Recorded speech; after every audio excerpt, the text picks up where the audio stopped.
తిరుపతి ఉమ్మడి అభ్యర్థి ఆర్ఎన్ శ్రీనివాసులు శాసనసభ్యులుగా ప్రమాణ స్వీకారోత్సవం చేయించున్న శుభ సందర్భంగా తిరుపతి 10వ division Telugu Desam party unit incharge Bandari Balasubrahmanyam Reddy శుభాకాంక్షలు తెలియజేశారు. కూటమి ముఖ్యమంత్రి అభ్యర్థిగా ప్రమాణ స్వీకారోత్సవం చేయించున్న ముఖ్యమంత్రి వర్యులు నారా చంద్రబాబు నాయుడికి శుభాకాంక్షలు తెలియజేశారు. బండారి బాలసుబ్రహ్మణ్యం రెడ్డి మాజీ తిరుపతి కోఆపరేటివ్ బ్యాంక్ డైరెక్టర్గా కూడా సేవలందించారు.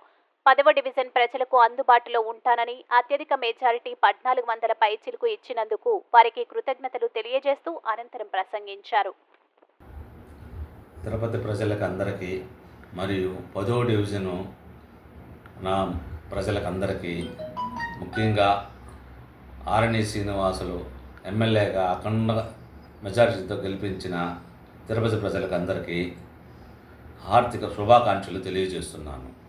ఇది జరగబో ప్రమాణ స్వీకారానికి చంద్రబాబు నాయుడు గారికి శుభాకాంక్షలు. ముఖ్యమంత్రి గారు ప్రమాణ స్వీకారం చేసే శుభసందర్భంగా ఆయనకి శుభాకాంక్షలు తెలియజేస్తున్నాను. మరియు తిరుపతి ఎమ్మెల్యే గారు ఆర్ఎన్ శ్రీనివాసులు గారు మా తిరుపతి ఎమ్మెల్యే గారికి శుభాకాంక్షలు తెలియజేస్తున్నాను. మరియు పవన్ కళ్యాణ్ గారికి ఎమ్మెల్యే గారికి శుభాకాంక్షలు తెలియజేస్తున్నాను. 10వ డివిజన్ నందు దాదాపు 1400 ఓట్ల మెజార్టీ రావడం జరిగింది. ఈ రావడానికి ముఖ్యమైన కారణం ఏమిరా అంటే ఈ చంద్రబాబు నాయుడు గారు ప్రవేశపెట్టిన ఈ సూపర్ 6 పథకాలు ఇంటింటికి వెళ్ళి ప్రజలందరినీ కలిసి డివిజన్లో ఉన్న ప్రతి ఒక్కరిని కలిసి ఇంటింటికి వెళ్ళి వాళ్ళకి తెలియపరిచి ఈ యొక్క పథకాల గురించి వివరించి వాళ్ళకి ఎక్స్ప్లెయిన్ చేసి దాని కారణంగా వాళ్ళలో మార్పు చెంది ప్రజలు చంద్రబాబు నాయుడు గారిని ఎన్నుకోవడానికి ముఖ్యంగా తిరుపతి ప్రజలు మరీ దారుణంగా తిరుపతి ఎలా అయిందిరా అంటే గంజాయి, బంగాకు, రకరకాల ఈ మద్యము ఇవన్నిటిపైన ప్రజలపైన తీవ్రమైన వ్యతిరేకత, కుటుంబ సభ్యులకి వాళ్ళ తల్లిదండ్రులకి వ్యతిరేకత కారణంగా 62,000 మెజార్టీ రావడానికి కారణం మెయిన్ తిరుపతిలో గంజాయి, మద్యము ఇలాంటివి విపరీతమైన రేట్లు. దీనివల్ల ప్రజలంతా చిన్న యువత చెడిపోవడం కారణంగా వాళ్ళ తల్లిదండ్రులు ఆ బాధతో ప్రతి ఒక్కరికి వాళ్ళ పిల్లోడు ఒక బంగాకు అలవాటు ఉంటే వాళ్ళు 10 కుటుంబాలకు తెలియపరిచి ఇతను వైసీపీకి ఓట్లు వేయకూడదు అనేసి తీర్మానం చేసుకున్నారు.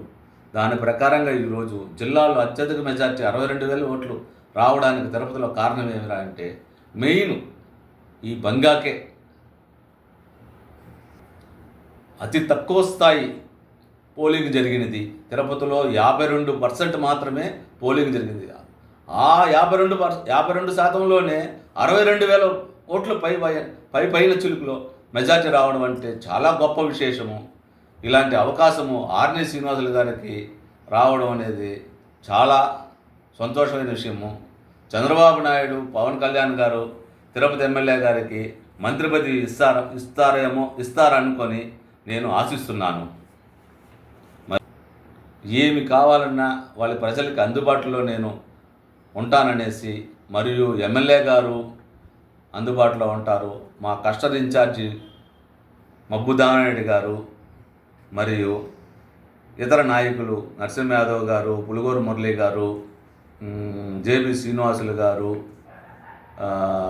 ఎన్వి ప్రసాద్ గారు తదితరులందరూ, సుగుణమ్మ గారు అందరూ సహకరించి మా డివిజన్కి ఏమి కావాలన్నా నేను దగ్గరుండి వాళ్ళతో కొట్లాడి ఏమి కావాలన్నా నేను ప్రజల కోసం సేవ చేయడానికి సిద్ధంగా ఉన్నాను.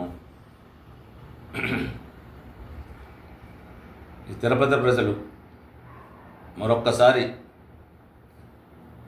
ఆర్ఎన్ శ్రీనివాసులు గారికి కృతజ్ఞతలు తెలుపుతూ ఈ అవకాశం ఇచ్చిన దానికి నేను ధన్యవాదాలు తెలుపుకుంటున్నాను. ఇట్లు మీ బాలసుబ్రహ్మణ్యం రెడ్డి గారు, ఎక్స్ డైరెక్టర్, 10వ డివిజన్ ఇన్ఛార్జ్.